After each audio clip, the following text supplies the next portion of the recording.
salut Patrick Michaud. Toi qui es une grande figure de l'espace et qui était là à ses débuts, est-ce que tu peux me dire, par exemple, hein, pour commencer, ce qu'évoque pour toi cette photo? Oh, ça... En fait, ça a été pris, je crois, 2 ou 3 ans après le début de l'espace. Et...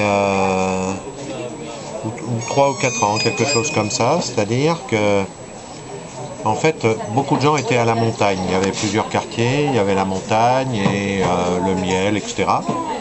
Et là, on passait presque toutes nos journées à la montagne. C'est-à-dire que le petit déjeuner était amené là-haut, on allait le chercher, on le prenait tous ensemble. Et puis, on passait notre temps aux tables à discuter. Dès qu'un nouvel arrivant était là, on reprenait, continuait. Donc en fait, ça faisait une espèce de rotation de 30 personnes, 20 à 30 personnes avec roulement. Et puis à un moment, on a eu l'idée de faire des repas de famille, parce que le dimanche, il n'y avait pas d'activité. Donc plutôt que de ne rien faire ou d'aller dans son coin, on a fait des repas de famille où on mettait une espèce de nappe, etc. et tout, et tous les gens autour. Et puis on est arrivé à la notion de la photo de famille. Alors quand on voit cette photo, en fait les tables sont empilées les unes au-dessus des autres. Et ça a été un numéro de cirque pour réussir à mettre tout le monde, quoi. Et là, je revois pratiquement tous les gens, je me rappelle qui ils étaient et comment on fonctionnait. Si on remarque, il y avait très très peu d'enfants, parce que les enfants, ils vivaient leur vie ailleurs, quoi, des adolescents aussi. Ok. Et est-ce qu'il y a des gens sur la photo qui sont encore là aujourd'hui? Encore là aujourd'hui, franchement, je crois qu'il y a Michel qui vient de temps en temps. Pour les autres, Patrice Cuchards venait encore jusqu'à une certaine époque. Martine, elle vient toutes les années. Alors ça, elle a fait toutes les sculptures possibles et imaginables. Et les autres, je pense pas. Je pense pas. Enfin, comme ça, rapidement, je crois pas. D'accord. Et toi, pourquoi tu continues à venir? Il y a des gens qui viennent plus, des anciens. Qu'est-ce qui fait que toi, tu es toujours là? Pourquoi moi je suis toujours là? D'abord, je suis toujours vivant, C'est bien une bonne chose. 30 ans après. Et puis l'autre chose, c'est que pour moi, c'est mon village, quoi.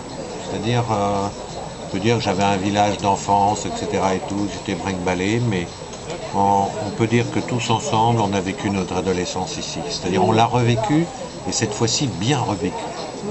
Et quand je viens, d'une part, c'était un espace de création, c'est ça que je trouvais assez extraordinaire. Et j'ai toujours trouvé cette possibilité de création ici, dans les animations, dans des trucs festifs.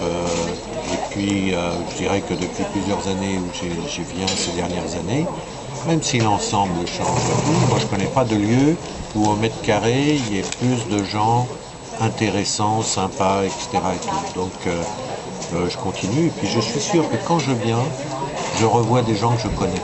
Là, je suis... alors que dans l'année, suivre les amitiés, c'est un bout un peu d'enfer, parce qu'il faut du temps.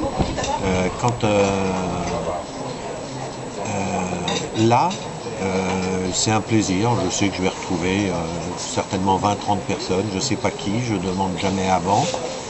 Je me rappelle qu'au début de l'espace, pendant les 10 ou 15 premières années, je demandais qui allait être là pendant cette période-là, les autres pareil, on se retrouve, etc. Maintenant, ça n'est même plus un souci ni un problème. Hein. Je suis sûr que je vais retrouver des tas de gens. Et ce qu'il y a de sympa aussi, c'est que il y a des gens que je vois depuis 10 ou 15 ans, on ne s'est jamais causé, on se connaît, on se fait un sourire, etc. Et puis, s'il y en a d'autres qui ne sont pas là, on va passer du temps ensemble et puis on va se découvrir à ce moment-là. Okay. Et est-ce que tu penses que l'espace a vraiment changé? Enfin, ou en quoi il a changé fondamentalement? Bon, il a changé ne serait-ce que, j'allais dire, dans quelque chose qui est devenu dans le dur, de permanent, etc. Si on prend toutes les installations qu'il y a, au début, il y avait que la petite maison, point barre. Hein. Tout le reste, il n'y avait rien. Il y avait des choses plutôt nomades, des marabouts qui se repliaient, des choses comme ça, mais enfin des marabouts de l'armée, hein, c'était pas des trucs actuels. Et bon, il y a ça qui est l'installation dans le dur, dans la continuité, dans d'autres moments que les moments de vacances, etc. Il y a, j'allais dire, il y a d'autres valeurs qui se sont inscrites dedans. Par exemple, on peut dire, enfin, ce que je peux en dire de l'espace, c'est que c'était une suite de 68, que ça soit sur le plan social, sexuel, symbolique, etc. C'était une autre façon de vivre, une autre façon. D'abord, c'était l'envie de vivre différemment les vacances que d'aller au camping du coin, des choses comme ça.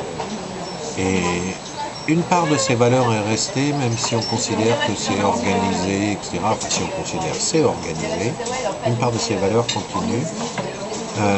Plus cachées, plus portées différemment, mais quand même, si les gens viennent, ils viennent pas uniquement pour faire des stages, ils viennent pour rencontrer, parce qu'il y a quelque chose qui est mobile à l'intérieur d'eux.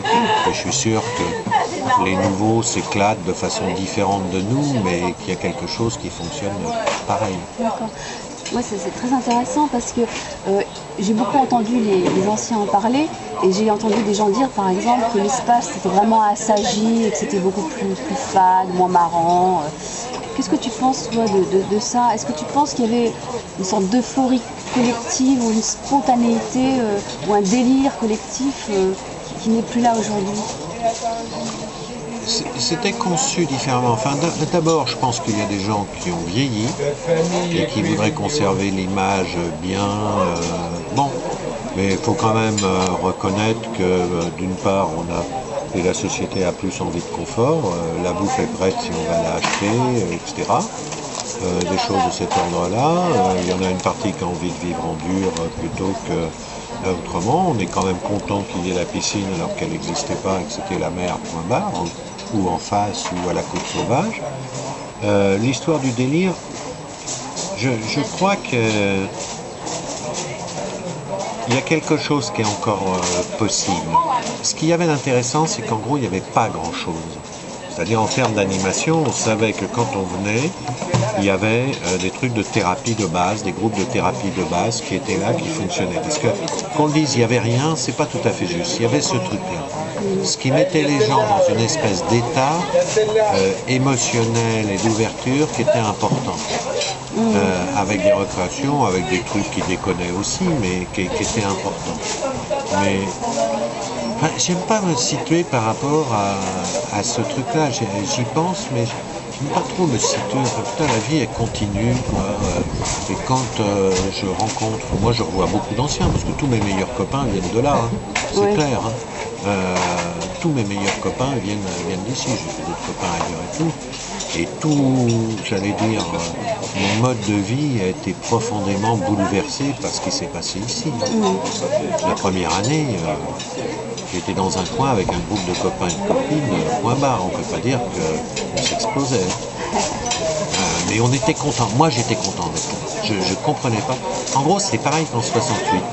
En 68, j'allais à la Sorbonne, alors que je bossais, j'étais kiné, j'étais père de famille, etc. J'allais à la Sorbonne, j'allais, je sais plus à quel théâtre, là, où il y avait des débats et tout. Je comprenais que dalle, je sentais qu'il y avait quelque chose qui me concernait. Et quand je suis arrivé ici, je savais qu'il y avait quelque chose qui me concernait. Alors il y avait des gens qui étaient dans la psychologie humaniste, des 68 arts purs et durs, etc. Eux, visiblement, ils avaient l'air de plus savoir que moi. Et puis progressivement, j'ai fait mon trou ici et j'ai pu m'exprimer, en fait, assez rapidement.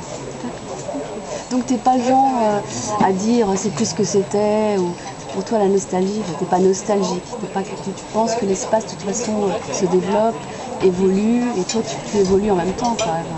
Tu es plus Oui, c'est-à-dire, bon, j'allais dire connement où on s'adapte, où on s'en va, quoi. Ouais, enfin, c'est des événements que j'aime pas particulièrement. Mais non, il y a un truc où je suis pas sûr que je pourrais refaire les trucs que j'ai fait à l'époque, qui se passaient, etc. Par contre, la chaleur entre les gens, ce qui s'y joue, etc. et tout, moi, à mon avis, elle est du même ordre qu'à l'époque. C'est clair. il y a quelque chose qui est exactement du même ordre. Tu sais que le 18 août, ça va être l'anniversaire de l'espace, les 30 ans de l'espace. Et donc, c'est pour ça que pour moi c'était intéressant de te parler, parce que tu es là depuis longtemps, quoi.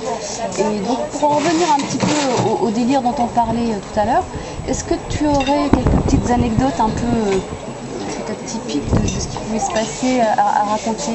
Ah, moi j'en ai une sur moi, j'avais pensé parce que j'avais posé la question. Et celle qui m'est venue, c'est pas forcément la meilleure, mais enfin, il y en a un paquet, mais c'est un truc qui était intéressant dans cette époque-là. Finalement, il y avait, ça doit durer pour les autres aussi, mais il y avait beaucoup de bouleversements amoureux, etc. et tout. Et puis, je rentrais d'un groupe de bioénergie qui avait duré 3 semaines, j'ai complètement explosé. Et tout d'un coup, une espèce de passion pour une femme, enfin c'était elle, on se rencontre sur la côte sauvage, nue, la nuit, c'était extraordinaire. Et puis là, une espèce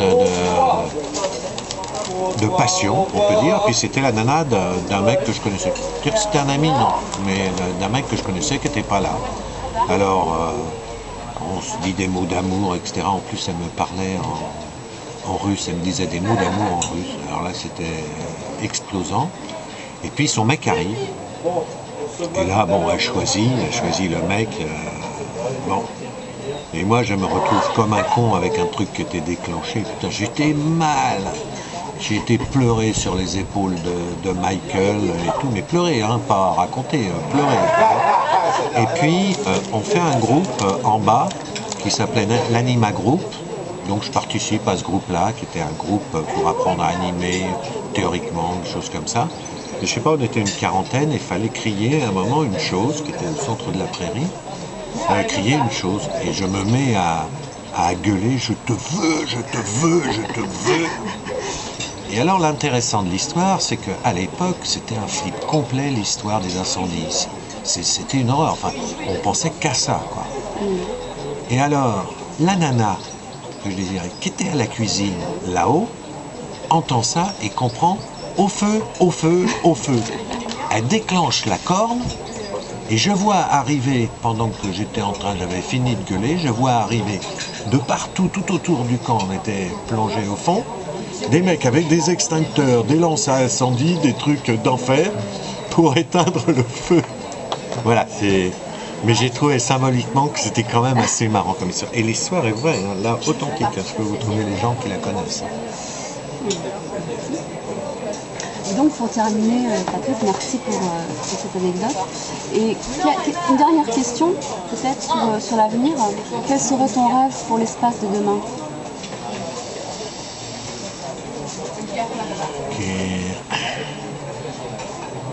Je sais pas, moi j'allais dire qu'il continue. Enfin, mon rêve, oui, c'est qu'il continue. Bon. Je crois que si lui s'arrêtait avant moi, ça me ferait franchement chier.